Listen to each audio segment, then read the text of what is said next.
You know, if you're going to make the trek to Pakistan or anywhere in East Asia, you're going to cross through Dubai or Istanbul Airport. And the great thing about it is both those airports are great for a layover. They've got everything you need there.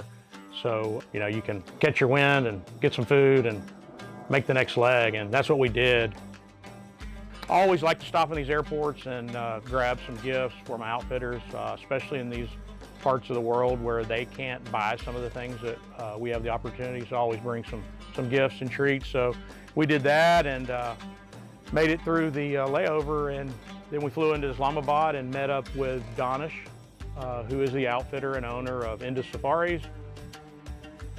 We decided to take the road to Chitral and drive the 10 hours versus rolling the dice whether you could take a flight or drive the next day. So that's what we did, and it's a trek to Chitral. Gosh, you know, it's hard to explain, but you're going to see some of it. You know, you're going to have cars darting out in front of you, people, goats, scooters, mopeds. I mean, it's just dangerous, you know. So you're going to hear a lot of horns, and their horn over there is more like a turn signal in the U.S. But it's mind-boggling that there's not that many accidents over there. And when you see this, you'll probably agree. You've got all different types of meat hanging, fruit, all your crops, anything you think that you'd want to buy. It's like a bazaar that's just unloaded right there on the street. You've got all these trucks carrying all this, you know, produce, you know, products, I mean, you name it.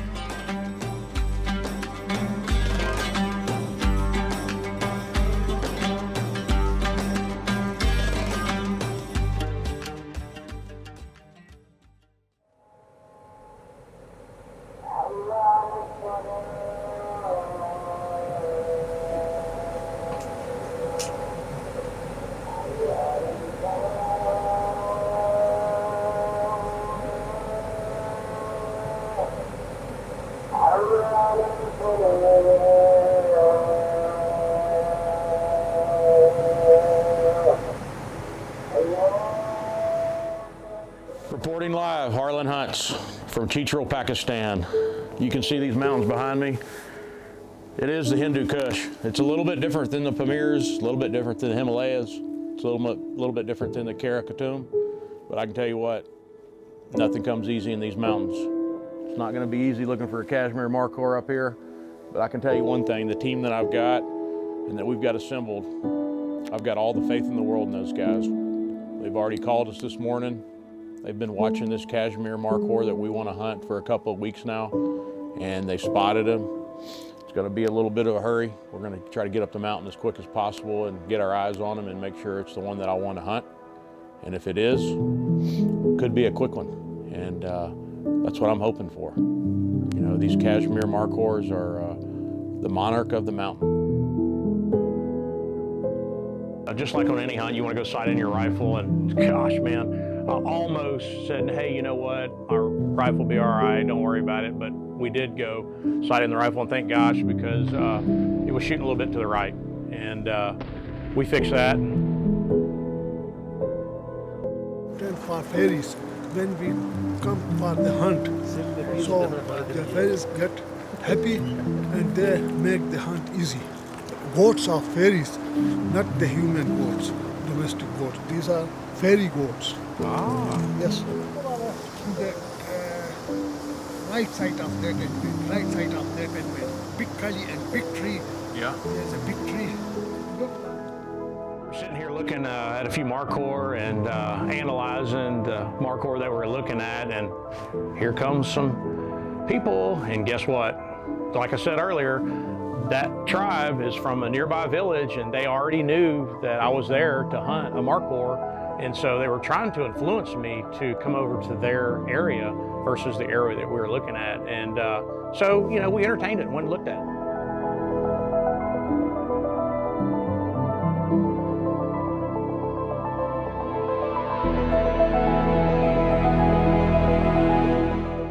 This is just testimony as these guys tried to recruit us to come over and look at a Markhor in their area. And like I said, we did, but we came back to our area and it was clearly the one that we were looking at.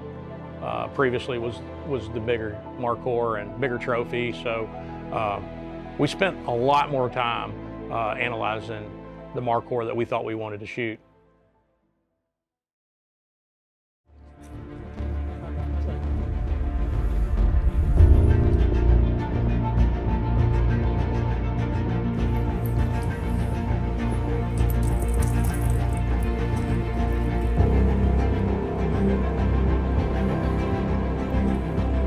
Yep.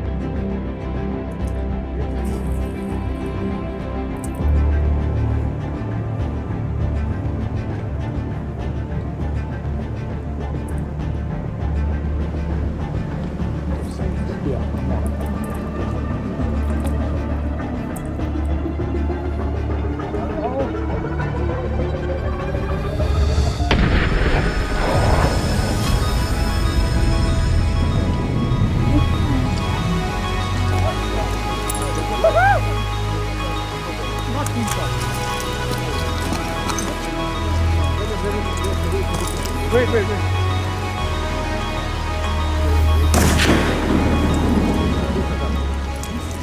Yes! Allah,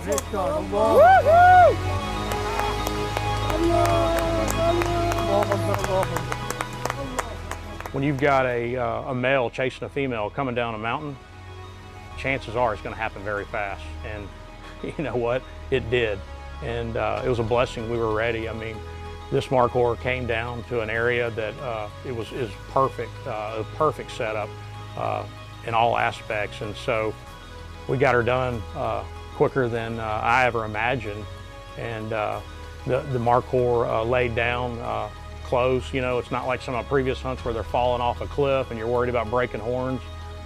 It was just a freaking dream that came true for me very fast.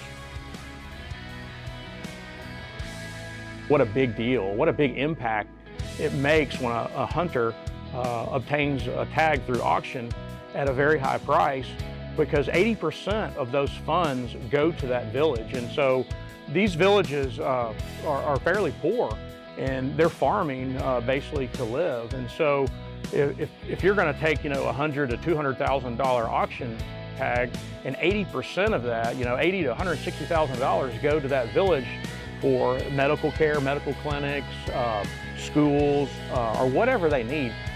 That's a huge, huge deal to these villages and tribes. So what happens is these folks that live in these areas, they're protecting these animals versus poaching these animals for food.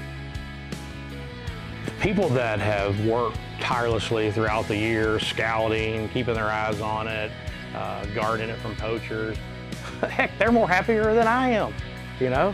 And they want pictures with it. Just seeing the smiles on their faces and their interactions and how they celebrate the moment, it's irreplaceable, man. It's priceless, you know. I've seen a lot of stuff in the mountains and the woods and everywhere, but I've never seen a mountain animal like a Kashmir Markhor climb a tree. And we've got some great footage of these guys in the trees. I mean, they're up there trying to get fresh green leaves, you know, in the winter. And of course, they're no dummy. They climb up in the trees, and then you see some of this activity. I mean, they'll jump out of the tree 16 feet, land all 4 feet. They're little acrobatic suckers too. Well, now that the Markhor hunt ended so early, we had some time. And so we had to bear the road back to Islamabad from Chitral, and heck, that's always an adventure. We got sick again, but we made it.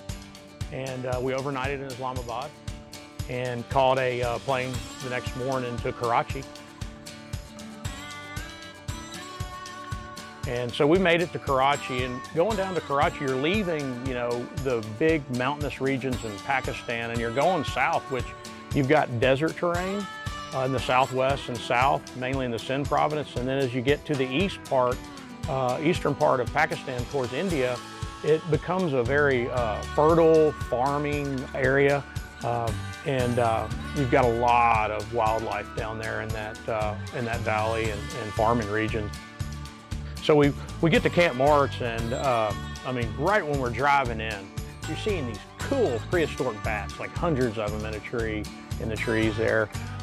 Really cool. We watched them for a little while and then made our little drive down the road, and next thing you know, here's a bunch of peacocks. You know, it's like a jungle there, like a tropical jungle with these peacocks. You've got you've got partridge, you've got pigs, you've got mongoose, you've got just tons of animals. You've got nilgai, you've got hog deer. It's a plethora of animals, and so it makes it for a really cool hunting adventure down there.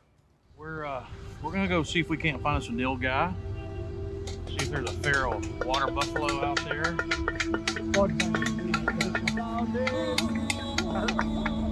Thank you.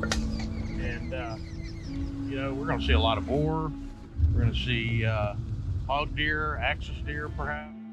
These nilgai are in India, and what happens is the numbers increase so much so that the Indian government start culling them. And when they start culling them, the mature bulls start running across into Pakistan, and so they come right into this area. And so they had seen this big bull that we wanted to hunt, and he'd been coming out at night, so we were gonna meet him at night. And that's what we did, and we sat up and hunted for a few hours and didn't see him. And like right when we were about to leave, gold belly spotted him.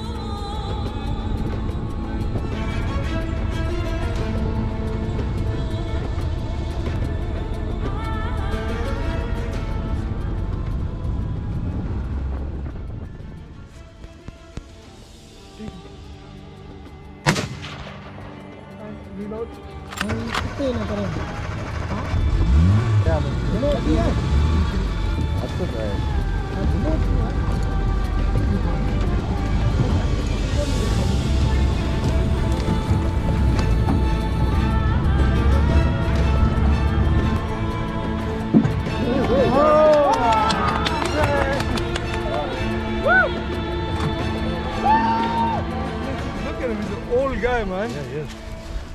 Stalk on this nilgai and hunt him down, and that's what we did.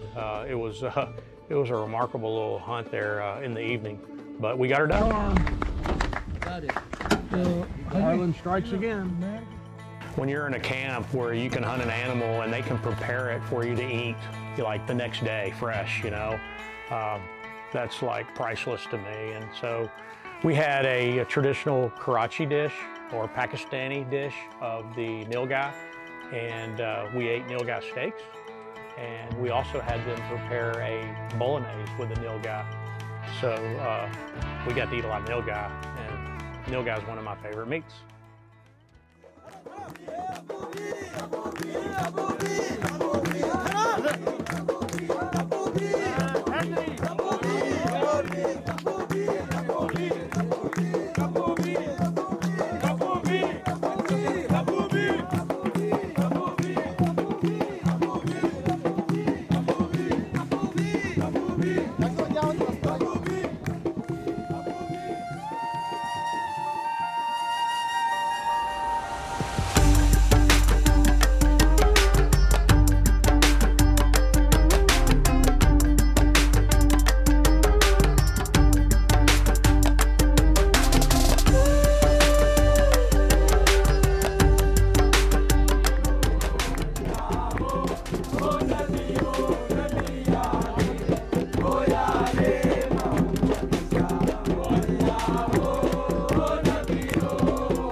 We're traveling around the world all parts of the year, and I've spent New Year's and Thanksgiving in Canada, New Year's in Pakistan, and here we are again.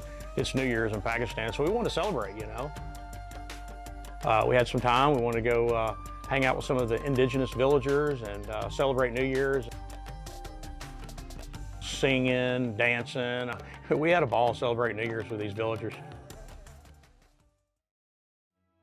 You know, before I got into the mountain hunting, I loved bird hunting. I loved the action, whether it was waterfowl or quail or pheasant. And so here in Pakistan, they've got partridge that are indigenous. And what happens is they're growing all this canola in these fields, and the partridge just love eating the canola seeds. And so what they did was they took 50 people and made a line and had bangers pushing in front of them, and then behind them actually had guys holding flags. And the reason they were doing that is because those guys were walking to us, and we're actually holding shotguns at the end of the field. And so they're walking to us, and the idea is to hold that flag up so you never shoot below that flag, so you don't shoot anyone, because it can be dangerous. And these guys are pushing the birds to you, and I mean, it's action-packed, man. That's why I love shooting these birds. And we had one heck of a partridge shoot that we sat down for lunch and cooked them right there in the field. I mean, that's true farm to table right there, and it was very good. So after lunch, here comes a little push cart. I mean, where in the heck can you get homemade ice cream in Pakistan? But here it is. Here comes the cart. So these guys made homemade ice cream for us from fresh goat's milk, and pretty tasty.